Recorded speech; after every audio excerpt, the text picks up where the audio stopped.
Et nos journées, elles ressemblent à rien. Du jour au lendemain, j'ai perdu 80% de mes clients. Si tu sais pas ça, en fait, tu te fais ban et c'est fini, quoi. En fait, j'ai vraiment vu mon truc s'écrouler, quoi. Je vous ai appelé les marketeurs pendant une heure, ça va me faire beaucoup rire. Je trouve ça très égotique comme démarche. Puis à un moment, il faut se dire, faut qu'aux gens, moi j'aime ça, je vais continuer à fond. Mais tu sais très bien que dans 5-6 ans, tu vas tout péter parce que tu le vois, tu le sens, tu le sais. Bonjour et bienvenue dans le podcast Rise Wave, épisode de Pourquoi fait-on comme tous les autres entrepreneurs. Aujourd'hui, il y a 3 thématiques particulières qu'on aimerait aborder, à savoir l'intelligence artificielle, parce que c'est un sujet qui en 2023 est assez intéressant.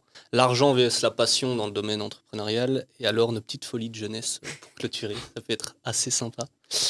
Du coup, j'ai envie de lancer un peu le sujet, en commençant peut-être par toi, Hugo, avec la fameuse question de en quoi l'IA aide ou pénalise ton domaine d'activité aujourd'hui, ou qu'est-ce que tu penses de l'IA dans ton domaine pro aujourd'hui?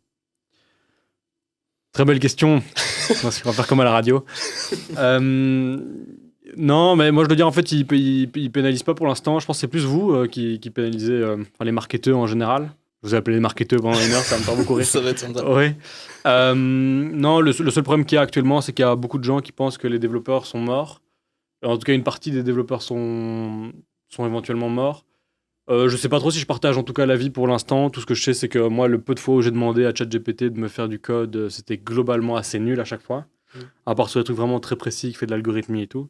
Mais en général, pour l'instant, ça remplace beaucoup plus un développeur de 15 ans qu'un développeur aguerri. Donc voilà, pour l'instant, j'attends de voir. Et après, j'ai quand même d'énormes opportunités business pour l'instant liées à tout ça. Et ça, je veux dire, je suis quand même assez content parce que c'est quand même souvent des gros projets. Et il y a quand même un certain avantage à l'IA, comme il y avait un avantage sur les cryptos à un moment, où tu peux rendre des devis hors normes d'un coup. Tout le monde s'en fout. Et tu vois des agences parfois qui rendent des devis pour faire 3 jours de boulot. Tout le monde trouve ça génial, tout le monde trouve ça hype. Et donc je pense que si un jour on arrive par exemple à avoir des taux d'intérêt un peu plus bas, que les gens récupèrent un peu de cash flow, je pense que c'est nos agences les premiers qui vont certainement bénéficier de tout ça. Mais moi personnellement à votre place je flipperais pas mal. On met un peu la pression là. Ouais. Non, en vrai, je trouve que autant pour ta partie, je pense qu'il y a quand même moyen de gagner pas mal de temps dans l'exécution des tâches, ou en tout cas peut-être que tu dis que tu l'as testé et tu trouvais pas ça assez performant, mais je pense qu'avec le temps, ça va peut-être évoluer. Après, moi, de mon côté, pour tout ce qui est création de contenu, c'est vrai qu'il y a quelques petits trucs qui parfois me font peur, du genre des plugins sur ChatGPT reliés à Canva avec CapCut, où en fait tu fais une demande et en fait le mec est capable de te pondre une vidéo. Bon, pour le moment, elle a chier, elle est dégueulasse, mais je pense que si on lui laisse 6 mois, 1 an ou 2 ans de plus, ils seront capables de vraiment générer du contenu qui sera vraiment impactant, immersif et réaliste, qui pour le moment n'est pas encore trop le cas avec l'IA, mais je pense vraiment qu'il va y avoir moyen de créer à terme une vidéo de 30 secondes où tu lui demandes de dire de A à Z un point et de pouvoir la développer complète. Après, pour toi, Alex, je trouve qu'il y a aussi des avantages et des inconvénients dans tout ce qui est référencement, marketing et SEO, parce qu'en fait, le traitement de mots-clés, c'est un peu la base de ChatGPT en quelque sorte aujourd'hui. T'en penses quoi? Ouais. Qu'est-ce que ça t'apporte? Tu flippes? Moi, j'ai aucun flip dans T'as ma la vie. trouille, hein. J'ai aucun flip dans la vie. Du coup, non, en vrai, ça apporte surtout beaucoup de... Enfin, gagner un temps de fou déjà, de base, parce que ça te permet d'analyser les sites aussi avec l'IA et tout. Enfin, en vrai, tu vois des petits détails que tu n'avais pas vu avant. Tu le vois d'un coup en quelques minutes, quoi, grâce à ça. Et donc, pour cette partie-là, je flippe pas du tout. Après, c'est comme tout, je pense, à remplacer, comme Hugo disait, les gens pas compétents, les développeurs le gars de 15 ans. il est très compétent. Hein. Il sera compétent plus tard. Mais je veux dire, tu vois, ça va développer... tous les gens qui sont pas bons et qui sont pas experts dans leur truc, ils pourront plus se dire experts, quoi. Ou alors ils apprennent à utiliser correctement l'IA, mais le problème c'est qu'il faut poser les bonnes questions à l'IA et savoir, parce que l'IA elle a beau te répondre quelque chose, si tu comprends pas, elle va pas te répondre quoi que ce soit de correct, quoi. Mais en vous écoutant, je me suis rendu compte que j'avais menti. Parce qu'en fait j'utilise beaucoup l'IA, mais le souci c'est que pour l'instant je trouve qu'il y a 2 faux semblants sur l'IA. Le premier c'est que ça peut remplacer un consultant ou une petite agence. On dirait dans le domaine du développement, pour l'instant j'ai beaucoup de mal. Alors, je mets au défi n'importe qui aujourd'hui de faire une application avec de la complexité technique sans background IT derrière et qui utilise que ChatGPT pour le faire. Je pense sincèrement qu'il va galérer, mais ça va être un bordel pas possible. Mais par contre, par exemple, récemment, j'ai dû travailler pour une grosse boîte et faire un gros travail d'architecture et tous ces trucs-là. Et je me suis vite aidé de ChatGPT, mais plus comme un camarade avec qui je pourrais brainstormer. C'est plus une première itération qu'on peut faire en étant tout seul. En fait, ça a l'avantage que maintenant, tu peux itérer et en tout cas avoir des pseudo-opinions. Je pense pas que ChatGPT va remplacer des gens pour autant que leur charge de travail ou leur travail est effectué sur de la forte valeur ajoutée. Donc à partir du moment où c'est de la faible valeur ajoutée, du type ou structurer une stratégie marketing, je vais simplement définir, et encore ça rejoint ce qu'Alex disait, c'était de structurer correctement ton script auprès de ChatGPT, et donc de lui fournir les bonnes informations correctement, et lui va pouvoir te faire gagner un temps précieux, du type, si maintenant demain je dois réaliser 10 vidéos, ou 10 shorts réels, ou 10 vidéos pour un client, ben en fait je vais simplement, sur base d'un script bien structuré, lui demander toute une série d'informations, c'est là où il y a une importance à savoir bien demander l'information, et après la traiter correctement. Et en fait, je pense que là, il y a quand même un gap énorme où aujourd'hui, tu prends une équipe marketing, bah oui, je pense que du coup, tu peux parfois réduire l'effectif de moitié parce que tu gagnes un temps énorme dans la conception, dans la recherche. Où là, en fait, tu aurais peut-être monopolisé 2-3 personnes pour avoir des idées créatives que tu aurais pu sortir de tout ça. Et donc, je pense vraiment que là, tu peux être assez complémentaire dans tout ça. Vu que chercher des idées, ça lui prend 3 minutes via ChatGPT, alors qu'en fait, il aurait délégué un travail de 4 heures à son assistant. En fait, là, oui, là, moi, je me poserais des questions pour ces personnes-là. Mais pour des gestionnaires de projet, je pense que c'est un outil en plus à rajouter qui te permet de diminuer un peu tes frais fixes. Et c'est vrai qu'aujourd'hui, entre embaucher quelqu'un et lui mettre un salaire fixe, ou un demi-brut ou un brut complet, à côté de payer ChatGPT pour quelques dizaines d'euros par mois en plus pour avoir la version pro, bah, ouais, c'est vrai que parfois, tu te poses la question, quoi. Donc, c'est là où je pense que si tu apportes de la forte valeur, tu ne dois pas t'inquiéter, mais si ta valeur est faible, pose-toi quelques questions ou trouve un moyen d'avoir un truc complémentaire parce que sur le long terme, ça peut être dangereux. Moi, en vrai, j'utilise pas mal ChatGPT aussi pour, tu vois, me dire, ok, comment je fais pour convertir plus de gens, tu vois. Et du coup, tu lui poses la question et il va te donner plein d'idées. Et du coup, moi, je l'utilise comme ça. Et du coup, il m'a dit, ouais, bah, mets le prix dans le titre ou des trucs comme ça, tu vois, en SEO, pour que les gens cliquent plus, du coup, sur les titres qu'on retrouve sur Google. Et en fait, rien que ça, bah, t'y penses pas nécessairement et tout. Et en fait, sur le coup, bah, il m'a dit, mets ça, etc. J'ai un peu testé, j'ai regardé ce qui m'intéressait, ce qui m'intéressait pas et tout. Et du coup, j'ai fait plusieurs tests. Et au final, ChatGPT m'a quand même bien aidé sur ces trucs-là. Et t'as juste pas pensé à ça, en fait. Et dès que t'y penses, bah, tu te dis, ah ok, bah, j'aurais dû le faire comme ça. Et t'as gagné un temps de fou de recherche, etc. de ton côté, quoi. C'est moyen de faire réfléchir quelqu'un à ta place, entre guillemets, et de gagner du temps. Et en fait, en fournissant 20% du taf, récolter 80% de l'information au lieu d'avoir fourni 80% de travail pour récolter 20%. Ouais. Et donc toi, pour être honnête, tu pourrais mourir pratiquement demain, quoi, en fait. Super, merci.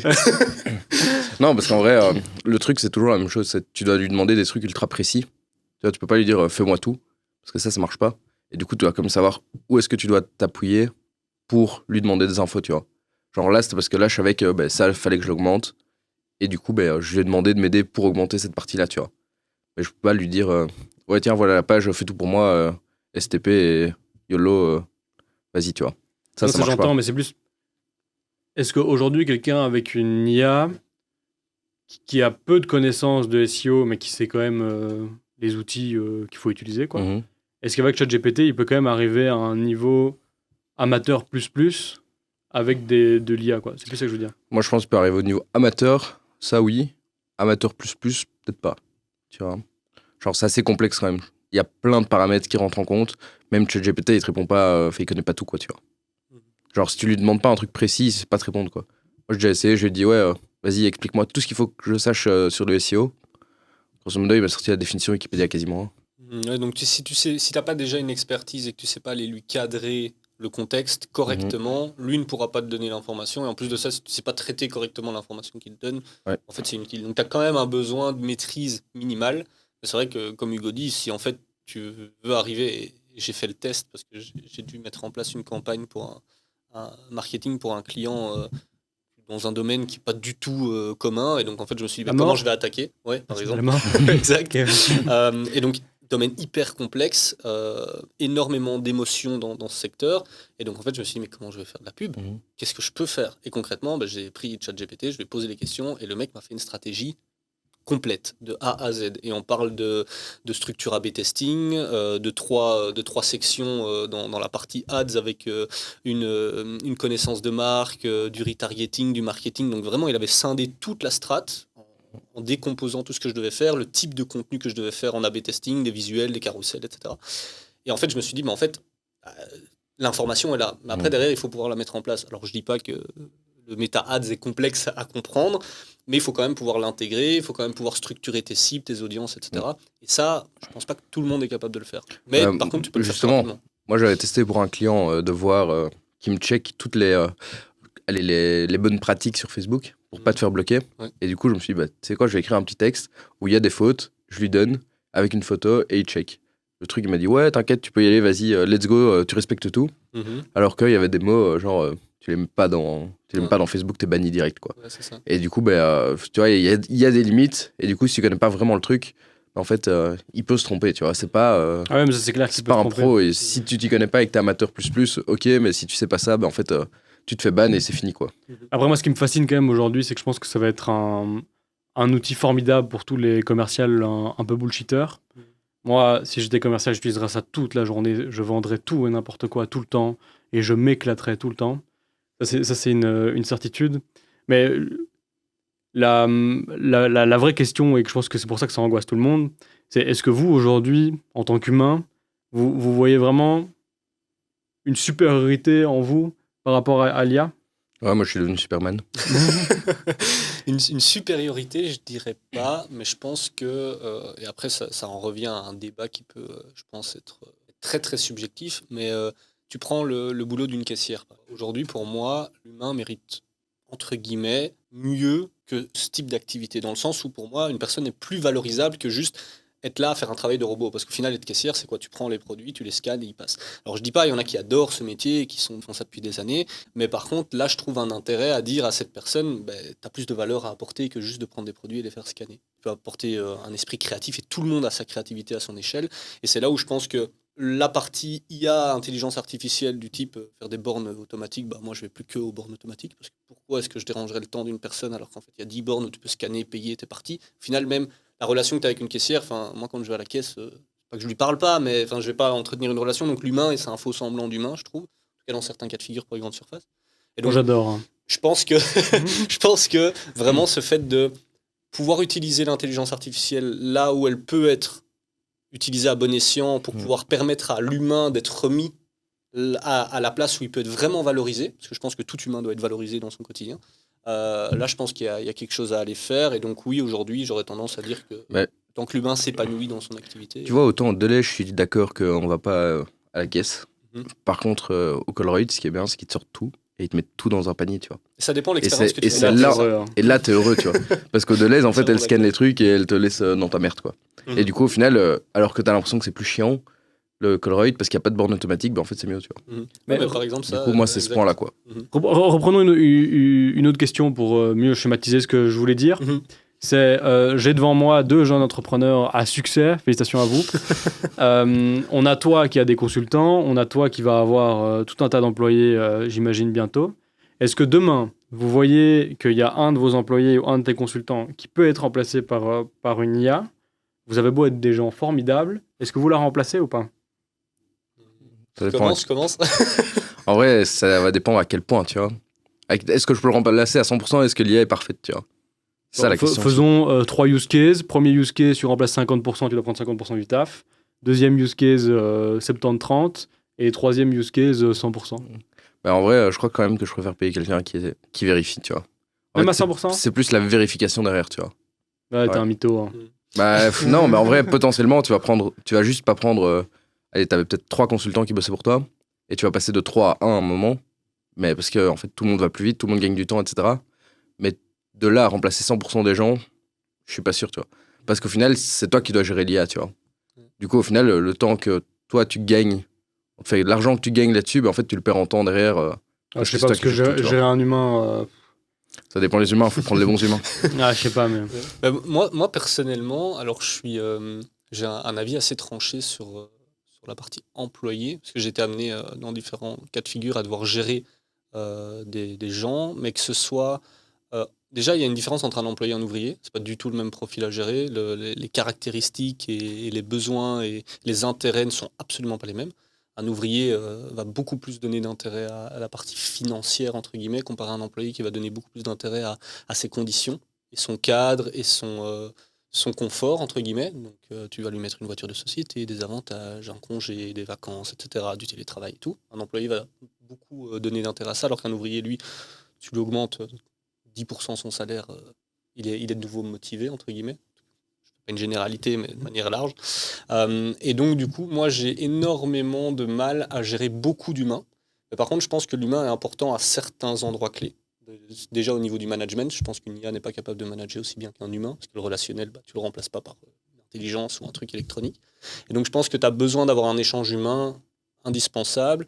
Maintenant, tu peux faire une boîte énorme à succès avec 10 personnes. Et moi, par exemple, je suis vraiment plus dans une thématique où je préfère me dire, on est 10, où les 10 personnes sont inclus, quitte à ce qu'elles aient des micro-pourcentages résiduels remis en fin d'année pour des bonus et qu'en fait elles se sentent investies dans le projet. Quand le projet fonctionne, c'est dans leur intérêt commun aussi.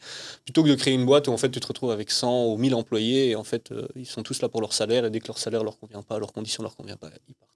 Donc moi je me dis, je préfère miser sur une petite équipe, quelques personnes en qui tu as vraiment confiance, à qui tu délègues et tu les laisses vraiment en autonomie. Genre moi, je suis vraiment quelqu'un qui fait confiance. Je te donne pleine possession de ton département et de ton autonomie. Gère le bail. Ça fonctionne bien, tant mieux. Ça ne fonctionne pas, on en discute, on voit comment ça se passe. Et s'il faut, on changera. Mais je pense que l'humain est indispensable. Après, il n'est pas nécessaire d'aller mettre un humain et 20 personnes en dessous, quoi. Parce qu'en fait, l'IA va lui permettre de réduire énormément de charges de travail à faible valeur ajoutée que tu peux automatiser. Donc peut-être que c'est une personne manager qui va gérer 2-3 personnes au lieu d'en gérer 10, 20, 30, parce qu'en fait le travail peut être exécuté beaucoup plus rapidement et processé beaucoup plus. Mais tu peux pas tout gérer. De là à déléguer tout à 100%, je pourrais pas. Tu as une pression monstre. Imagine l'IA fonctionne pas, personne sur qui te reposer, quoi. Si l'IA décide de non, stop, elle fonctionne plus. Alors que l'humain... il peut décider de plus fonctionner non plus, l'humain. il pourrait décider de te mettre un certif et te dire... ton problème est réglé. Hein. Oui, mais... Parce qu'avoir une confiance à 100% dans l'humain aussi, c'est un point de management, quoi. Par exemple, petite anecdote, dans la production, par exemple, parce que j'étais amené à bosser dans une start-up dans la prod, en fait, l'humain fait beaucoup plus d'erreurs qu'une machine. Non, mais sans déconner. En fait, l'humain, on va dire qu'il y a un taux... Moi, je ressors des chiffres de tête comme ça, de ce que j'ai pu voir sur le terrain, mais on va dire que 20% de taux d'erreur pour un humain, donc une fois sur 5, l'humain se plante et se gourre, alors qu'une IA, elle va se planter 0,01% du temps. Et donc, du coup, tu as un taux d'erreur plus faible avec une IA, mais est-ce que d'un autre côté, ce travail doit être effectué par une IA à chaque fois ? C'est à chaque fois le débat pour voir. Alors, l'IA qui se plante, les 0,01%, ça aussi, je suis... dubitatif. Bah oui, parce que il y a plein de problèmes technologiques autour de l'IA aujourd'hui. Et le problème, c'est que ChatGPT marche très bien. Du coup, tout le monde pense que ça y est, c'est l'avenir. Mais moi, j'attends de voir comment tout ça va se passer, parce que je me demande si tout le monde va continuer comme ça éternellement à se faire pomper ses données gratuitement, et si le fait qu'il n'y ait pas de juridiction précise aujourd'hui, à la fois sur la propriété intellectuelle de ce que génère une IA, et à la fois sur la propriété intellectuelle de nos données créées. Honnêtement, je sais pas si ça va durer encore très longtemps, parce que je pense qu'à un moment, il y a des gens qui vont avoir vraiment un très très très très gros problème avec ça, quoi. Je trouve ça déjà très limite avec Facebook, qui font des milliards en pompant absolument tout et que personne ne dise rien.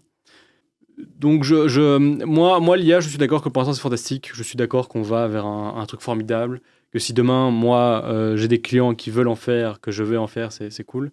Mais j'aurais pas un avis utopique là-dessus, parce que de un, si tu bousilles son dataset, c'est comme un humain, quoi. Si tu lui fous un dataset raciste, il va être raciste, hein. Tu lui fous Mein Kampf en dataset, il va finir nazi, quoi.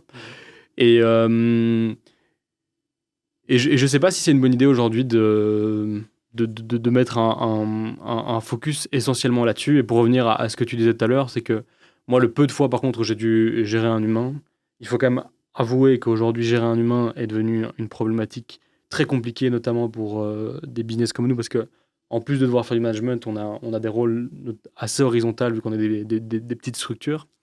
Et les exigences aujourd'hui vis-à-vis des humains sont tellement hors normes que moi, honnêtement, même moi, parfois, j'offre des services de recrutement où je suis censé même dire, d'un point de vue commercial, que je mets l'humain au centre. Et en vrai, c'est vrai, parce que je connais les complexités que le recrutement pourrait avoir. Mais par contre, il faut avouer que la moindre chance que tu as de déléguer toute cette partie management où parfois tu dois faire des calls d'1 heure, 1 heure et demie avec quelqu'un pour faire le suivi total. En plus, moi, c'est dans un truc de code où il faut faire des code reviews parfois, ou quand ça va pas avec le client, il faut le dire, il faut expliquer d'un point de vue technique tout ce qui va pas. Si j'ai ne serait-ce qu'une chance que pour éliminer ça avec une IA, ou en tout cas peut-être prendre plus de projets qui reposent sur moi, honnêtement, je le ferai directement, quoi. Et c'est pour ça que je vous posais la question tout à l'heure de savoir à quel point elle est supérieure à vous ou non. Parce que je trouve qu'aujourd'hui, il y a tellement peu de gens qui arrivent à trouver une réelle vocation ou utilité à leur métier. Et moi, à leur place, franchement, l'IA me terrifierait, quoi. Genre, ce serait... Enfin, je sais pas comment les politiques vont résoudre ça, mais... Ça dépend toujours si t'aimes ou pas ton métier, quoi. Tu peux aimer ton métier et faire un truc pas utile, quoi.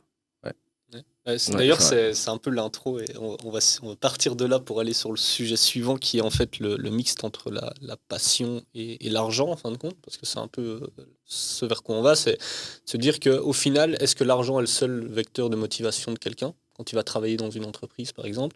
Mais tu prends un cas de figure comme justement tu l'expliquais, est-ce qu'on prend l'humain, est-ce qu'on prend l'IA, etc. Moi, je trouve que si, comme Alex disait, il y a une passion derrière et que tu le fais parce que t'aimes ce que tu fais, tu peux trouver, entre guillemets, du sens. Alors, est-ce que sur le long terme, cette passion est suffisante à te donner envie de rester dans la boîte et d'être payé tous les mois un salaire fixe, etc. C'est là où moi, par exemple, si demain je dois recruter quelqu'un, les 3 premières personnes que je recruterais seraient, entre guillemets, un peu des bras droits, donc les gens qui seraient vraiment indispensables au fonctionnement du business. En fait, ces gens, non seulement je leur donnerais pleine confiance, et en plus de ça, je leur donnerais du sens à ce qu'ils font, parce que ce qu'ils construisent au quotidien a un intérêt pour eux sur le long terme. Parce qu'en fait, s'ils travaillent 3 ans, 4 ans, 5 ans dans la boîte, peut-être qu'ils vont cumuler des parts dans l'entreprise, ou qu'ils vont cumuler quelque chose qu'ils vont pouvoir retirer à terme. Et de se dire, j'ai pas travaillé pendant 5 ans juste pour un salaire fixe. Parce que moi, aujourd'hui, tu me donnes juste un salaire fixe. Personnellement, je m'en fous. Tu peux me donner 10 000 euros par mois. Si je fais pas ce que j'aime et que je construis pas quelque chose pour mon avenir... Sûr dans l'information que tu viens de dire là? Oui. On est convaincu? Ouais, absolument. Moi, personnellement, j'ai vraiment besoin de me dire, j'ai une vision de long terme dans ce que je crée, tu vois. Et après, est-ce que tout le monde en a besoin pour autre chose? Je pense que, en tout cas, c'est ce que j'essaie de véhiculer dans... J'avoue que j'ai des gens que je connais qui m'ont dit, je prends un poste, je suis bien payé, je bouge pas et j'ai rien à faire de mes journées, et ça me va. Mais je me dis, le problème, c'est pas le salaire que tu reçois, c'est de rien faire pendant ta journée. Tu vois, tu peux être assis sur une chaise et rien faire, ça c'est chiant. Par contre, si tu fais des choses, je pense qu'à un moment ou l'autre, t'aimes quand même un minimum, donc te dire ton truc à 10 000 balles par mois ou t'aimes pas, y a quand même un problème, quoi, tu vois. Mais oui, mais c'est ça. Mais donc, sur le long terme, il y a un moment où après 3 ans, 4 ans, tu ramasses... Oui, tu stockes, et peut-être que tu te barres après, tu fais autre chose. Oui, mais tu seras jamais arrivé dans un truc où t'es payé 10 000 balles pour un truc que t'aimes pas. Genre, je pense pas, tu vois. Un jour... bien. Je rigole, ça n'a aucun rapport, mais... Moi, je pense qu'il faudrait vraiment que la plupart des gens, des start-upers, un jour aillent faire un tour dans des très grosses boîtes pour voir à quel point il y a du top management et du middle management qui sont payés des fortunes, mais qui servent à rien et qui font en fait beaucoup plus, qui ennuient beaucoup plus les équipes. Et c'est là où je trouve quand même que la passion, c'est bien. Je suis le premier à la défendre, je suis le premier à la vivre, à faire tout ça. Mais j'ai toujours du mal à savoir à quel moment c'est de la passion et à quel moment c'est de l'argent. Parce que quand même, on va dire, il y a quand même beaucoup plus de gens qui sont passionnés dans des métiers qui rapportent de l'argent que dans des métiers qui rapportent pas d'argent.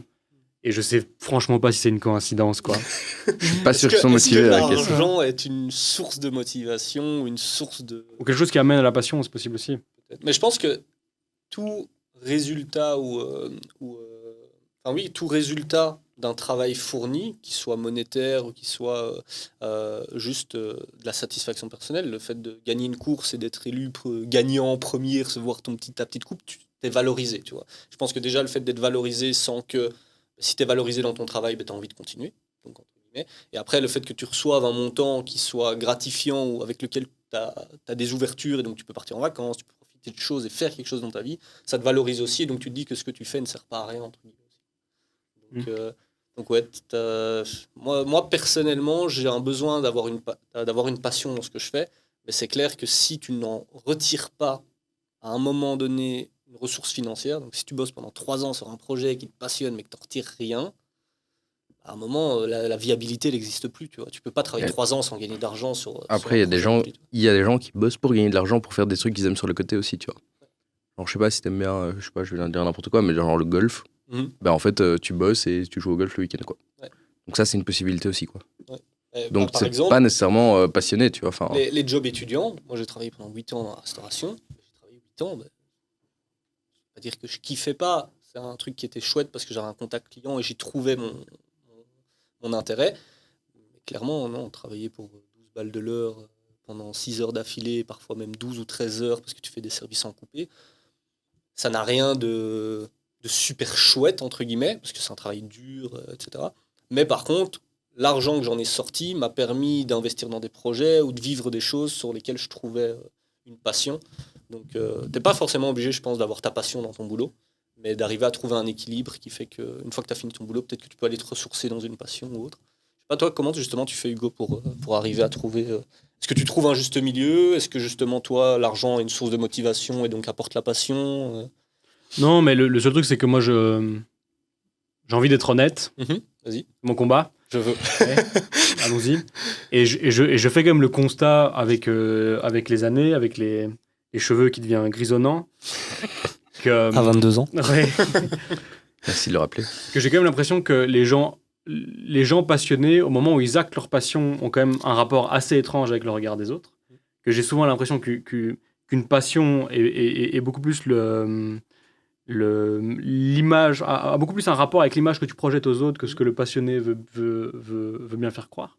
C'est un peu comme les parents, quoi. Souvent, c'est quelque chose qui se crée soit à l'encontre totale de tes parents, soit qui se crée pour tes parents. Et donc, pour une passion, soit se crée vraiment à l'encontre de tout le monde. Souvent, c'est les artistes un peu refoulés. Moi, je déteste ce monde capitaliste. C'est de la merde. Moi, je suis un gars qui pense, alors on va là-dessus. Et donc là, on a vraiment quelqu'un à fond. Et soit souvent, c'est quelqu'un de plus inverse qui, justement, a trouvé quelque chose à un moment qui pouvait le pousser vers un regard des autres assez positif et qui du coup, continue, quoi. Mais...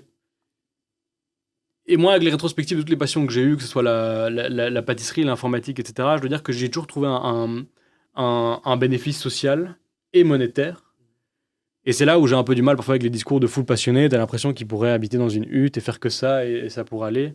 Et en toute honnêteté, pour l'instant, je me pose vraiment la question de à quel point l'environnement a joué sur cette passion. Et dans un second temps, je pense surtout au fait que moi, j'ai fait de mon métier ma passion, qu'au début, ça allait être génial, mais que je pense sincèrement que du coup, je condamne à la faire mourir à un moment ou à un autre. Je suis pratiquement sûr qu'un métier va tuer la passion à un moment, ou en tout cas va la rendre beaucoup moins agréable et virevoltant. On utilise des mots qu'on veut. Hein. C'est bien. Ouais. Là, c'est un peu de langage. Ouais. Et non, et donc là, je suis vraiment dans une phase où maintenant, ça va faire quand même 3-4 ans que tous les jours, je code, tous les jours, je fais de l'IT à fond. Et je remarque déjà quand même maintenant que malgré quand même encore une passion assez abondante, je parle encore beaucoup de ça, je pense encore beaucoup à ça et j'ai toujours ce même plaisir. Mais il y a quand même des moments où voilà, j'ai plus la fougue d'avant, où je faisais 12 heures de live de minuit, parfois jusqu'à 6 heures du matin. Enfin, je suis plus sûr que je pourrais encore le faire. Et je me remarque récemment aussi à commencer à aimer des choses du quotidien. Là où avant, j'étais vraiment focus, il faut que je trouve un objectif, un projet et y aller à fond. Et il est clair que quand je me suis rendu compte qu'à un moment, j'ai créé ma boîte et que d'un coup, je me suis retrouvé à 19 ans, 18 ans, avec des sommes d'argent qui me plaçaient déjà dans un pourcentage plus ou moins élevé de la population. Mais c'est clair que tout d'un coup, ta passion, elle prend un sens qui est différent, quoi. Moi, j'aimerais un jour interviewer un gars qui était ce fameux artiste spirituel, qui, quand le gars se retrouve à 45 ans et peut-être n'a pas réussi pour X ou Y raison, qui sont certainement pas le talent, si vraiment il a encore le même rapport à la passion, alors que peut-être potentiellement sa passion lui a empêché de vivre plein de trucs, lui a empêché d'être stable, lui a empêché d'avoir une famille stable. Et c'est là où je trouve que la passion a une connotation qui est peut-être un peu trop solitaire et unique. C'était très nuancé comme propos. Ça n'a pas cartonné sur TikTok, ce genre de choses. Non, mais c'est un peu dommage. Je trouve ça. Faut être plus cash. Assez intéressant. Mais moi, en gros, par exemple, tu vois, pour revenir là-dessus, et d'ailleurs, je pense que c'est un truc dont on discutait dans le coworking hier, c'est qu'en fait, à partir du moment où je coche les 2 cases principales de mon objectif de base, qui est être utile et être heureux au quotidien, Je pense qu'à partir du moment où tu sens que tu as une utilité pour les autres, donc juste le fait d'apporter de la valeur aux autres, et donc d'être utile, et que le fait de rendre service à ces gens te rend heureux, et ce que tu fais te procure du plaisir, entre guillemets, et tu n'y vas pas avec les pieds de plomb, en gros, tu es juste, oui, j'y vais parce que je sais le faire, et que quand je le fais, ça me plaît. Je pense que déjà, à partir de là, tu as une ligne directrice qui t'amène vers, est-ce que tu es heureux dans la direction que tu fais, tu vois ? Est-ce que ton job est utile ou pas ? S'il n'est pas utile, pose-toi peut-être la question de te dire, est-ce que c'est vraiment ce que j'ai envie de faire, ou est-ce que j'ai pris ce job parce que c'est ce qui est venu au moment T, mais à tout moment dans ta vie, tu as le droit de te dire, en fait, j'ai peut-être envie de switcher, ou j'ai peut-être envie de changer quelque chose. Donc à partir du moment où tu gagnes cette ligne directrice, après derrière que tu te procures du plaisir par gagner un bon salaire ou parce que ce que tu fais te plaît, etc., je pense que de toute façon la ressource financière est indispensable. Mais tu as vraiment, enfin moi en tout cas, pour moi, c'est ma ligne directrice. Tu vois, je pense que faire un débat de passion, argent, oui, tu as toujours ça qui peut revenir sur la table, mais moi à partir du moment où je coche les deux cases de je suis utile pour les gens et les gens ont entre guillemets besoin de moi, entre guillemets sur certaines choses, ça peut être dans tous sens, mais quelqu'un un médecin sauve des vies. Un garagiste, elle va te permettre à son échelle de, si tu as ton pneu crevé, s'il n'est pas là, tu vas peut-être pas à ton rendez-vous, tu peux peut-être pas faire ce que tu voulais de ta journée. Et donc je pense que chaque personne a son utilité. À partir du moment où chaque personne se convient dans sa propre utilité au quotidien, si tu es heureux avec ça, super. Tu vois, moi j'ai déjà vu des gens, ils sont super heureux et ils me disent qu'ils n'ont pas envie de changer de vie parce que ça leur convient et qu'à leur échelle, ils apportent de la valeur aux gens. Génial, super, continue à faire ce que tu fais. Et si tu es heureux, il faut vraiment continuer. Il y a plein de gens que tu vois, ils ont fait des études de médecine, tout ça, ou avocat et tout ça, et à la fin, genre, il leur reste 1 an, et ils se disent, ok, je finis ces études, et après, je deviens, j'ai des amis, ils ont fait 5 ans d'avocat, et ils vont faire jardinier. Et puis il y en a d'autres, ils ont fait médecine, et ils vont devenir garagistes. Parce qu'au final, leur utilité pour eux, là où ils sont le plus heureux, c'est en faisant ces boulots-là, quoi. Donc au final, les études n'ont pas vraiment amené à ce qu'ils voulaient. Mais au moins, ils s'en ont rendu compte avant de faire 40 ans de carrière, quoi. C'est ça. Mais comme soyons honnêtes sur un truc, est-ce que tu mettrais autant d'énergie dans le contenu si tu savais pas que potentiellement ce truc pouvait te rendre riche un jour ? Je pense que, et encore une fois, moi j'ai une volonté d'apporter de la valeur aux gens. Et donc à partir du moment où je veux apporter de la valeur aux gens, mon but c'est d'en apporter de manière exponentielle. Et donc aujourd'hui, avec le concept qui est créé via contenu, tu vas créer une valeur qui est exponentielle, et tellement exponentielle qu'en fait, l'argent, je me pose même plus la question parce que je sais que si ça fonctionne comme je veux que ça fonctionne, il n'y aura même plus besoin de compter, entre guillemets, parce que si ça fonctionne pour une ville, pour 10 restaurants ou 10 établissements avec 100 créateurs, en fait, ça peut fonctionner dans le monde entier, dans toutes les villes du monde entier, à partir du moment où tu as des établissements et des gens qui savent créer du contenu. Et donc, moi, je me dis juste, j'apporte la valeur à petite échelle, ça fonctionne. Ok, maintenant, on peut scaler. Il n'y a pas de frein. Donc, en fait, je me suis posé la question au début, à me dire, comment je peux créer un projet qui est le plus exponentiel possible sans créer de barrière, de manière à m'assurer de ne jamais me poser la question de me dire, est-ce que je gagne de l'argent avec ce que je fais ? Donc, au début, là, maintenant, non. Je ne gagne pas des sommes astronomiques et des folies. Mais c'est le début et je sais que, à partir du moment où on grandit, on va évoluer. Ça va être exponentiel. Alors c'est clair que moi je me suis mis une date, si dans X temps ça fonctionne pas, on va pas se voiler la face, il y a un moment il faut gagner sa vie et c'est que la valeur que j'apporte n'est pas valorisée aux yeux des gens. Et donc à ce moment-là je suis pas utile. Et donc je me repose la question de... Tu serais capable de retourner dans le train-train quotidien, métro, boulot, dodo ? Je l'ai déjà fait, dans le sens où quand j'avais 21 ans, je parle de ça, des Covid, j'avais lancé une agence pour gérer les réseaux sociaux des restos. J'ai une vraie obsession dans les commerces physiques et les restaurants. Et j'ai géré les réseaux sociaux des restos. Je me suis planté, j'ai fait faillite. Pas trop le choix. Quand tu as 5-0 de dette et que tu dois rembourser et payer, l'argent il va pas pousser en relançant un nouveau projet. Donc oui, j'ai dû reprendre un boulot, un train-train quotidien, aller faire des extras dans un resto, aller travailler dans une boîte à temps plein pour un patron. Et si ça doit se reproduire, je le referai, mais à court terme. Jamais à long terme. Toujours le temps de rebondir, de te retourner et de compenser. Mais oui, en effet, pour faire simple, l'argent est indispensable dans les paramètres de viabilité d'un projet entrepreneurial. Si tu fais pas de cash, t'es mort. Donc fais du cash.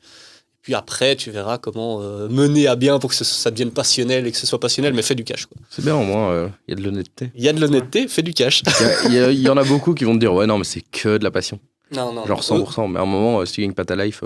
Autant tu m'aurais posé la question il y a 3 ans, j'étais un peu vraiment utopique. Et T'étais un jeune, quoi. Ouais, jeune de 20 ans, t'arrives dans le Covid, il me pense qu'il dégoûte. va révolutionner le monde et qu'il va créer une agence pour faire que tous les restos qui sont au bord de la faillite fassent carton plein toutes les semaines. En fait, non, tu te mets le doigt dans l'œil. Il y a un moment où tu peux aider tout le monde entier, leur faire des prix pas chers, même si tu veux rendre service. Tu te dis, t'as des restos, ils disent, je veux être visible et j'ai 500 € de budget. Tu lui dis, ok, ben vas-y, donne-moi 500 et je vais tout faire. En fait, tu te rends compte que t'es pas rentable et en fait, c'est toi qui fais faillite et pas le resto. Tu vois, et au final, c'est ce qui m'est arrivé, c'est que j'ai voulu tellement aider et le faire par passion que je me suis retrouvé à être pas assez cher et à pas me concentrer sur make money et donc faire du cash et donc générer de l'argent pour réinvestir et grandir. Qu'en fait, je me suis planté, quoi. Le problème aussi, je crois, c'est il faut qu'ils comprennent qu'ils ont un problème, tu vois. Parce que s'ils sont pas au courant qu'ils ont un problème, ça change rien, quoi. Dans les clients, dans ce cas-là. Ouais, dans les clients. Parce que si les clients sont là, ouais, non, mais j'ai pas de problème, moi je peux le faire tout seul, ça va jamais t'aider et ils vont être là, ouais, t'inquiète, on le fait ensemble et au final ils vont jamais signer ou ils vont mal payer ou après un mois ils vont arrêter. Enfin. Et puis la question, c'est est-ce que la solution que tu proposes répond réellement à un problème aussi. Et ça, c'est un truc, par exemple, c'est toujours la même chose. Quand tu lances un projet, il faut vraiment arriver à t'assurer que ce que la personne a besoin, c'est la solution que tu proposes. Et si tu arrives avec une solution qui, en réalité, n'apporte rien ou ne correspond pas à un problème qui existe, en fait, tu vas te buter et être persuadé que tu vas révolutionner le monde en apportant une solution qui n'est pas utile et qui n'apporte pas de résultat. Donc à ce moment-là, c'est vrai tu vas perdurer 3 mois, quoi. En parlant de trucs inutiles, ça, je pense qu'on peut passer au troisième petit sujet. Au troisième, en effet, sur sa fameuse faillite, là. Bah oui, c'est pour ça. Tes conneries de jeunesse, là. Mais tes parents, ils sont fiers ou pas?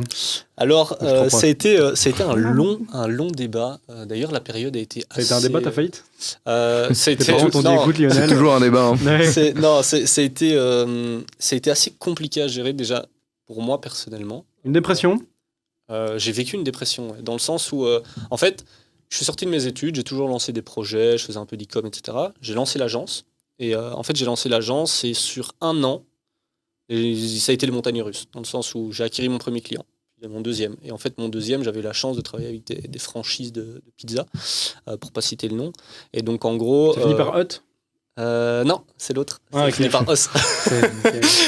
Et donc, en gros, une franchise, j'ai rencontré un franchisé qui m'a présenté un autre franchisé. Et l'avantage de ça, c'est que c'est vraiment exponentiel. C'est-à-dire qu'un franchisé a des autres franchisés en contact parce qu'ils font tous les réunions entre eux. Et en fait, un franchisé mène à peut-être 5, 6, 7, 8, 10 franchises. Et donc, j'ai eu un effet de levier assez important. Donc, première franchise, deuxième franchise, le même contenu, etc. On fait tout ça. Et en fait, du jour au lendemain, en fait, ils se rendent compte que je gère beaucoup de franchises et qu'en fait, ils pourraient le faire en interne, à moindre coût. Moi, je mettais un frais fixe par franchise et en fait, ils auraient pu tout centraliser. Et en fait, il s'est avéré qu'en fait, du jour au lendemain, j'ai perdu 80% de mes clients, puisque 80% de mes clients étaient ces franchises. Et donc, quand tu perds tout du jour au lendemain, que tu essayes de construire une équipe où tu recrutes, donc on était 6 quand même, tu vois, j'avais pas tout en employé, mais j'avais 3 stagiaires, j'avais un employé en temps plein et j'avais un vidéaste étudiant. Et donc, on arrivait à construire tout ça. Je fais le chemin et du jour au lendemain, tu te retrouves à 21 ans avec des bureaux, des loyers, tu peux plus les payer, tes employés, tu peux plus les payer, tes clients, ça fait 1 an qu'ils sont en Covid où on leur dit tu pourras réouvrir la semaine prochaine, mais attends, peut-être avec les masques, uniquement sur rendez-vous et tout le bazar. J'avais vraiment choisi le pire de secteur à ce moment-là. Donc je me pose toutes les questions, est-ce que j'arrête, est-ce que je continue, est-ce que je change de client? Donc je teste de changer de client, je me rends compte qu'en fait j'ai un manque de compétences complètes en sales, donc en fait ça va pas, clairement pas. Et donc je me retrouve du jour au lendemain comme ça, avec une boîte qui tourne plus, les clients peuvent plus se permettre d'honorer des 1 200 € par mois parce qu'en fait, ils font 25% de leur chiffre. Et donc, tu perds vraiment drastiquement ton chiffre d'affaires. Donc, je perds un 0 en fait sur mes mensualités. Donc, je suis amené à devoir licencier tout le monde, remettre le bureau et tout le bazar, et pas d'autre choix que de mettre en faillite, quoi, parce que des impayés, etc. Et je me dis, à ce moment-là, je me suis dit, tu peux pas abandonner, tu vois, il faut que tu continues. Et là, pendant 1 mois, je me suis persuadé que j'allais continuer, que j'allais reprendre tout seul le truc, main à la main, que j'allais gérer les comptes des clients, parce qu'on gérait les réseaux sociaux, on faisait du contenu, on faisait des photos et tout. Et en fait, dépression, quoi. Tu passes tu fais 5 chiffres par mois en mensualité avec une équipe de 6 personnes à qui tu délègues tout, ton truc qui tourne et tout le bazar, et du jour au lendemain, tu dois tout reprendre en main. En fait, j'ai tapé juste une déprime, quoi. J'étais là en mode, non, c'est pas possible. Genre juste chaos complet. Complet. Et puis, en fait, j'ai vraiment vu mon truc s'écrouler, quoi. Moi, c'était mon projet. Tu te dis, à 21 ans, tu crées ta boîte, tu vas montrer à tout le monde que tu peux le faire. Et qu'en fait, non, ça fonctionne Pas du tout, en fait. Tu es occupé de te planter. Le regard des proches, assez compliqué. Ça change, hein. Les parents aussi, assez compliqué. Et alors, je te l'avais dit. Ouais, mais je t'avais dit que ça irait pas, tu sais, il faut pas être. Ça peut pas fonctionner, il y en a que 1% qui réussissent. Et souvent, toutes les personnes qui te le disent, déjà, c'est des gens qui n'ont jamais rien fait. C'est rarement des gens qui ont fait. Les tocs, hein. Étonnamment, les gens qui ont fait, tous ceux qui ont fait plus, sont tous venus me dire, écoute, c'est pas grave, ça arrive. Tu vas te refaire, ça va se repasser, tu relanceras plus tard. Mais moi, dans ma tête, j'étais déjà persuadé, non, laisse tomber, je recommencerai plus, dégoûté, quoi. Ma comptable qui m'appelait en me disant, écoutez, je pense pas que ce soit nécessaire de fermer la société, parce que j'avais trouvé une solution pour honorer toutes les dettes de la société en privé. Et en fait, la boîte, j'aurais pu la garder en vie et pas la clôturer. Je l'ai mise en faillite, clôturée, sans dette, sans rien, juste pour clôturer le bazar. Et en fait, j'aurais pu la garder. Et en fait, aujourd'hui, je l'aurai encore. Ma comptable m'a appelé en me disant, vous êtes sûr que vous ne voulez pas la garder, même si vous prenez un job, vous facturez votre employeur, etc. Comme ça, vous la gardez, c'est important.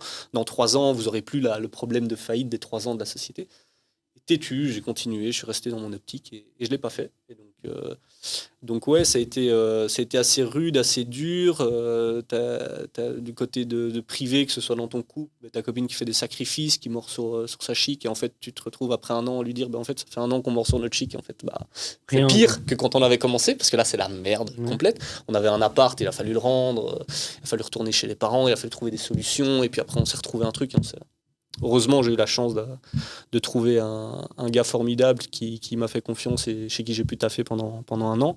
Mais non, très très dur, le regard des autres très très rude. Et en fait, la terre te tombe dessus, quoi. Et tu te dis, qu'est-ce que je fais ? Et ouais, mais j'ai gardé au fond de moi cette envie de me dire que je le referais plus tard. Je travaillais 1 an dans une boîte et je me suis dit, non, en fait, je peux pas. Je peux pas le faire, c'est pas possible. Pourtant, on m'a proposé des choses... Je pense que 95% des gens qui auraient été à ma place auraient accepté parce que c'était vraiment une belle offre. Mais je me suis dit non, je vais le faire pour moi et j'ai rien à perdre en fait. J'ai 24 ans, au pire, qu'est-ce qui m'arrive ? J'ai les dettes que la plupart des gens de mon âge ont, c'est-à-dire une voiture en crédit, une maison en crédit, tous les jeunes de 25 ans. Une maison en crédit, t'avais acheté ? Non, mais je veux dire les jeunes de mon âge, par exemple. Aujourd'hui, tu prends la moyenne d'âge des gens de 25 ans. La moyenne des gens, ils ont un CDI, ils ont un crédit hypothécaire pour une maison ils ont une voiture de société. Donc en fait, tu es déjà dans un rythme où tu es obligé de rester dans ce flux. Tu vois. Et moi, aujourd'hui, j'ai juste cette chance de me dire, ces dettes, je les ai en projet perso où je dois de l'argent. Mais c'est pas grave, parce qu'en fait, ces dettes-là, elles sont ridicules à côté de ce que les gens ont, même s'ils sont embarqués et qu'eux ont la sécurité d'avoir un revenu fixe mensuel. La petite anecdote, voilà, au moins ça fait la petite histoire de cette faillite. C'est un peu deep, mais voilà. Comme dirait quelqu'un qu'on a rencontré, t'as pas assez de dettes. Non, j'ai pas assez de dettes. C'est triste. Je peux encore les rembourser. Ce qui devient inquiétant, c'est quand tu sais plus les rembourser. Non, ça devient bien, tu peux les rembourser pas. C'est vrai, tu payes pas si tu veux, en fait. Tu payes pas, mais non, en effet, c'est... Après, là maintenant, je touche du bois, les choses se passent mieux Mais j'ai plein de dettes aussi, si ça peut t'intéresser. J'ai que ça. Un passif sur le bilan qui est énorme. Mais plus de dettes que de CA. je pense que ça va faire partie du chemin. Et pour terminer sur l'anecdote comme ça, moi je dirais juste que le parcours entrepreneurial, c'est des rebondissements, des problèmes, t'en rencontres plein. Et c'est souvent dans le cas de figure comme le mien que la plupart des gens arrêtent et se disent juste « je recommencerai plus ». Et alors que c'est à ce moment-là où tu dois rester déter à te dire non, je lâcherai pas, je continue, peu importe ce qui peut se passer. Après, un père de 45 ans avec des enfants, une famille, une maison et un crédit et tout, je pense pas qu'il réfléchisse de la même manière. Aujourd'hui, j'ai 25 ans, j'ai rien à perdre. Au pire, j'entre chez mes parents 1 an. Moi, je trouve ça vraiment intéressant comme histoire de vie. Ouais, moi, j'ai pas de... T'as pas de conneries que t'as fait ? Non, j'ai engagé des potes vite fait quand j'avais 12 ans, là. C'était très cool. 12 ans. Ils cherchaient du boulot. Enfin, non, j'avais pas 12 ans, j'avais 14 ans, je crois. Ils cherchaient du boulot, du coup j'ai fait mais tiens, moi je tourne la pelouse pour 12 balles, viens avec moi. C'était un de tes premiers business, du coup. C'est ça ta connerie ? Ouais, c'est tout, hein. C'est pas de la folie. Hein. Et non, en vrai, une connerie que j'ai fait, c'est prendre des potes à moi qui devaient. Genre quand j'ai lancé mon truc, j'étais là, ouais, ok, on va le faire à 3 et tout. Du coup, moi j'étais indépendant, et 2 autres, ils étaient pas indépendants, mais bref, on s'est dit, ok, on va se partager les trucs et tout. Et en fin de compte, ils devaient chercher les clients, et après, genre 1 mois, 2 mois, 3 mois, 4 mois, c'est ouais, on trouve pas. Je suis là, en fait, c'est que tu cherches pas, tu vois. Ils m'ont dit après 6 mois, ouais, en fait, on n'est pas motivé. Je fais, ouais, mais t'aurais pu me le dire avant, quoi. Du coup, pendant 6 mois, t'es là et tu te dis, ok, vous faites ça, moi je fais plus la partie technique. Et au final, ils ont rien fait, quoi. Et du coup, ça a stagné pendant les 6 premiers mois et tout. Le seul client que j'avais, c'était ceux que j'avais trouvé, quoi. Et donc voilà. Mais après, moi, je survivais, mais... Ah non, je comprends. Mais du coup, si vous deviez vous dire un truc à votre vous de 12-13 ans, parfois, moi, je me dis, quand j'avais 12-13 ans, de tout ce que j'ai vécu dans ma jeunesse, même si je suis encore jeune, j'espère, tu vis plein de choses, mais tu as envie d'apprendre aussi beaucoup de leçons. Et s'il y a une leçon, ou 2, ou 3, ou 10 leçons que vous auriez aimé vous transmettre étant plus jeune pour éviter de faire des erreurs, ou si vous êtes content d'avoir fait des erreurs et si vous deviez les refaire, vous les auriez refaites. Moi, je sais exactement. Tu vois. Ouais. Du coup, peut-être des anecdotes là-dessus. Ouais, mais moi, je dirais, j'éviterais pas de faire des erreurs, quoi, en tout cas. Je trouve ça formidable, moi, les erreurs. Et je pense même que ta faillite, au fond, c'est quelque chose qui, au moins, est utile, et surtout dans le cadre de ce que tu fais maintenant. Je pense que maintenant, tu n'iras plus jamais chercher 10 franchisés de la même marque, quoi. Ça, je pense que c'est quelque chose que tu feras vraiment plus, quoi. Mais je trouve ça très compliqué de se donner des conseils au passé, quoi. Voilà. Moi, j'aime bien ça, mais je dirais quand même un truc, c'est au plus t'es visible, au plus ça passe, tu vois. Genre, il faut que tu bombardes les gens, il faut que, genre, limite que t'harcèles les gens, tu vois, pour ça, ton conseil, c'est harceler les gens? Non. Non, mais tu vois, si tu veux faire du market et tout ça, si tu veux trouver des clients et tout ça, il faut pas avoir peur de rester dans ton coin, etc. Il faut tu veux dire, être visible plus vite, pas avoir peur d'aller rencontrer des gens, pouvoir vraiment aller forcer le truc, tu vois. Tu vas pas, si tu restes dans ton coin, parce que je l'ai fait pendant tout un temps, en fait, tu restes dans ton coin, t'attends que ça vienne, en fait, tu trouveras jamais de clients, tu vois. Enfin, oui, t'as le bouche à oreille qui joue, donc si tu commences à avoir un réseau, ça se passe bien. Mais après, si tu veux un moment accéléré, t'as pas le choix d'aller, pas harceler, mais tu vois, genre vraiment, tu bombardes en masse pour essayer de trouver des clients là où tu peux, quoi, tu vois. Je vois ce que tu veux dire. Moi, je rebondirais là-dessus en disant que, en gros, ce que j'ai vraiment constaté, c'est que t'as beau être le plus fort dans ton domaine, t'as beau être un expert, t'as beau être le meilleur vidéaste, ou le meilleur monteur, ou le meilleur expert, dev ou autre, si les gens te connaissent pas, ils prendront peut-être un gars qui est 10 fois moins compétent que toi, mais qui était plus visible au moment où ils en avaient besoin. Et donc, moi en tout cas, si je devais me donner un conseil, c'est documenter beaucoup plus, communiquer beaucoup plus autour de ce que tu fais, ne pas avoir peur d'en parler, parce que souvent, tu te dis, tu as ton projet, tu penses être le nouveau Steve Jobs, le nombre de personnes à chaque fois, et pourtant j'étais comme ça, mais qui viennent et qui te trouvent en disant, j'ai une idée, mais... Soit des ND, enfin des gens qui arrivent en disant je te fais signer un document pour que ça reste confidentiel. On s'en fout. Le plus important, c'est pas ton idée, c'est la manière dont tu vas le mettre en place, c'est la manière dont tu vas mettre en opération des actions, comment tu vas exécuter ton plan qui vont amener que le projet soit viable. Et ça, je vais faire un aparté là-dessus parce que tu m'as chauffé sur quelque chose. Vas-y. Les gens qui mettent Steve Jobs dans leur PowerPoint, il faut arrêter. Ça c'est too much.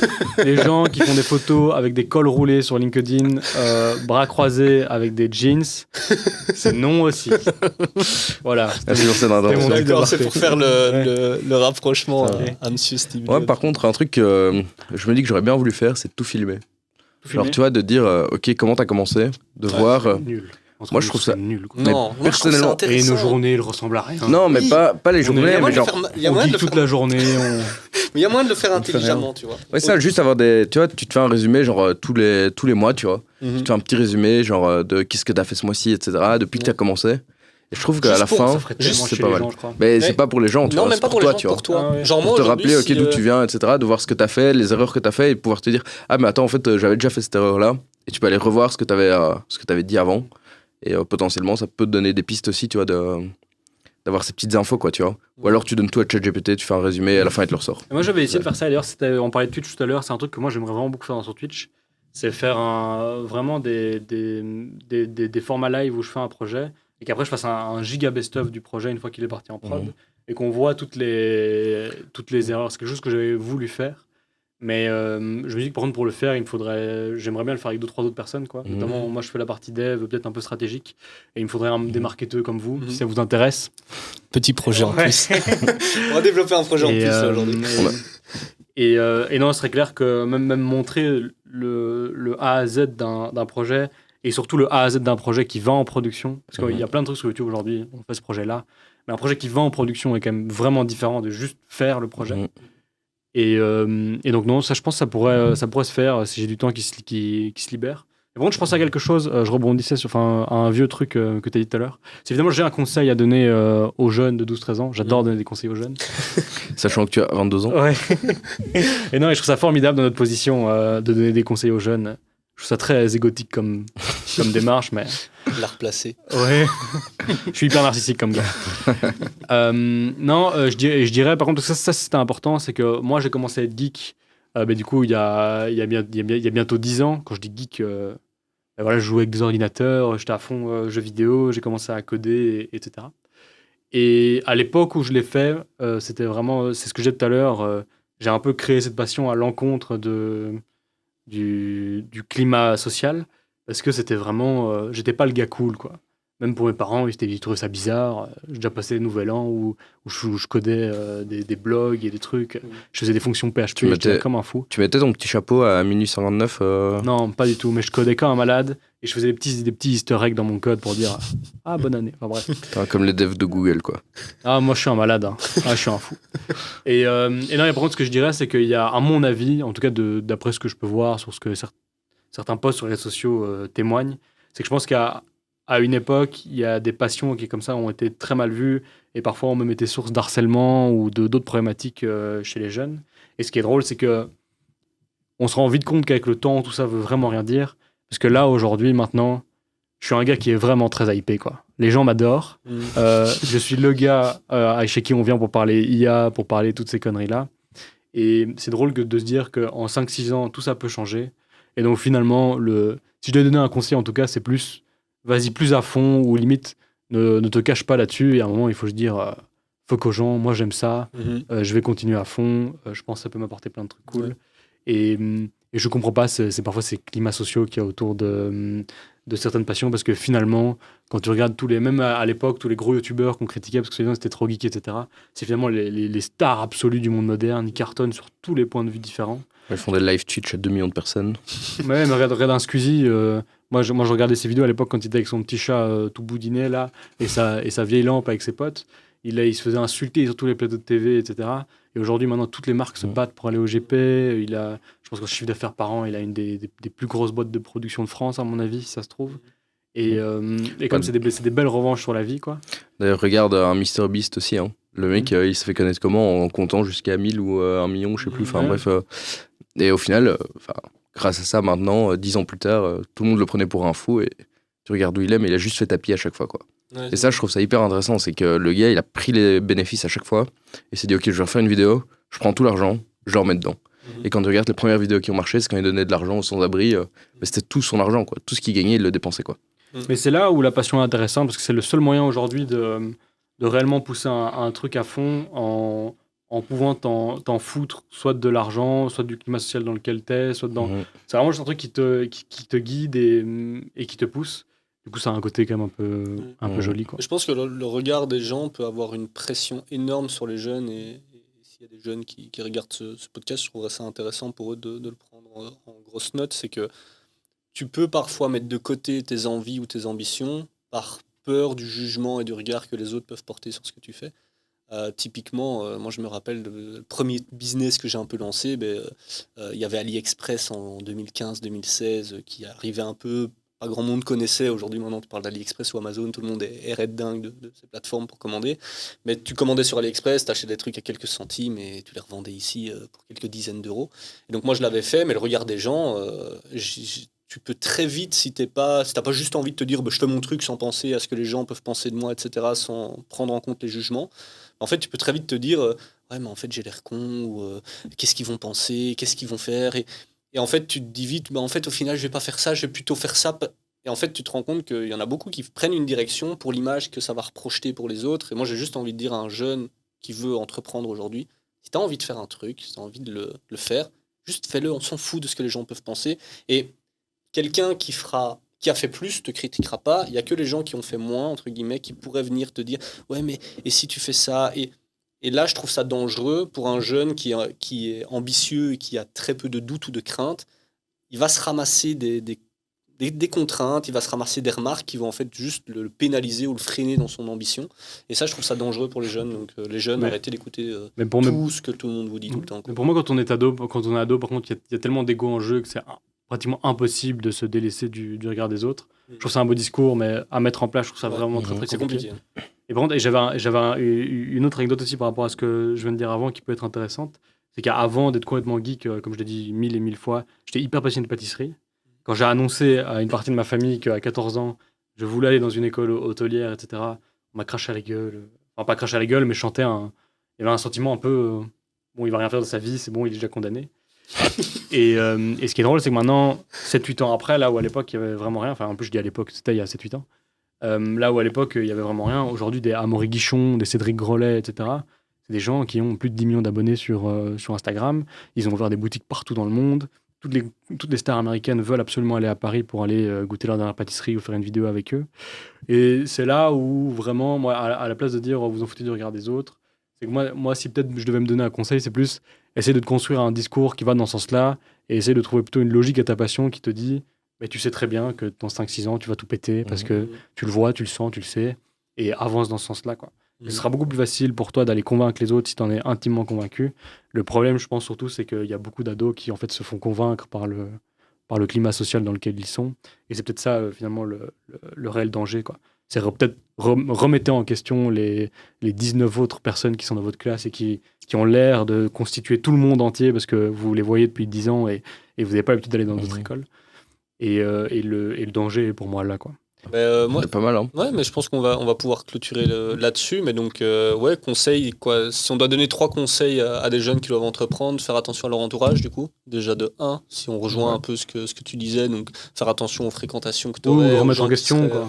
Ouais, Remettre ça. en question les dires des autres. Et... Ça, je suis pas fan aussi. À un moment, il y a une mode assez en mode ouais, des gens dans ton entourage, s'ils sont pas bons, vire-les, machin et tout. Ça c'est non. Ouais. Moi, je suis beaucoup plus dans l'avis discuter, arranger. Vous serez, à mon avis, un meilleur manager et un meilleur entrepreneur si vous avez déjà à régler les problèmes au sein de vos potes. Parce que moi, j'ai des potes que j'ai depuis plus de 10 ans. Et si en 10 ans, tu te disputes jamais, qu'il n'y a jamais de problème. Non. Et si tu devais les virer à chaque fois qu'il y a un souci, ça marche pas, quoi. T'aurais plus beaucoup de potes, hein. Non. Et puis si je comptais juste à me dire je garde que les entrepreneurs dans mes potes, je crois que je peux rayer 95% de mes potes et j'accepte, tu vois. Je pense que justement, et comme tu dis, le fait de fréquenter d'autres milieux te permet d'ouvrir aussi un peu ta perception des choses. Et je pense pas que tout le monde doit avoir la même vision. En fait, il faut juste arriver à rester neutre dans les propos. Et jamais je te dirais qu'être employé, c'est de la merde et t'es nul parce que t'es employé. Non, il y a des employés hyper utiles. Si toi, t'es épanoui dans ce que tu fais, super. Donne-moi tes feedbacks, donne-moi tes impressions, etc. Et partageons ensemble et construisons ensemble. Et d'ailleurs, je pense que... classifier. Je pense que effectivement, si tu rencontres d'autres personnes, tu discutes avec eux, c'est à ce moment-là que tu trouves aussi des nouvelles idées de projets, des nouveaux trucs que tu n'avais pas du tout de base, tu vois, et ça peut venir de n'importe qui, tu vois, je sais pas, ta grand-mère qui a un problème avec l'informatique et tu te dis, ah bah tiens, il y a moyen d'aider toutes les grand-mères dans l'informatique, tu vois, je dis un truc débile, mais tu as ce truc de, ok, je rencontre des gens qui ont des problématiques, comment je vais les aider maintenant pour régler toutes leurs problématiques, tu vois. Et ça, c'est le point qui, si tu supprimes tout ton entourage, en fait, ta problématique, c'est toi et ton ego, quoi. Ouais. Et ça devient problématique. Du coup, un tout grand merci de nous avoir écoutés pour ce podcast dans l'épisode « Pourquoi fait-on comme tous les autres entrepreneurs ?» Si vous voulez continuer à voir tous les prochains épisodes, je vous invite à vous abonner. Tous les liens de nos comptes privés de la chaîne et des comptes TikTok et Instagram se trouvent en description. Et je vous dis à très bientôt pour un prochain épisode.